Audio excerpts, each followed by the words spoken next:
চেন্নাই থেকে বাড়ির উদ্দেশ্যে আমাদের ট্রেন সফর। সকালবেলায় আমরা রামেশ্বরম থেকে চেন্নাই এসে পৌঁছেছি। রাত্রে আমাদের ট্রেন ছিল।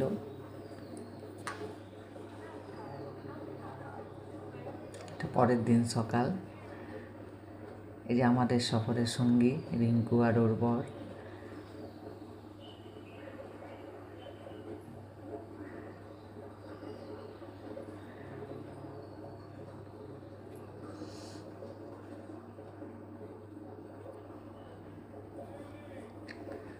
ট্রেন অনেকক্ষণ দাঁড়িয়ে ছিল, তাই একবার নেমেছে।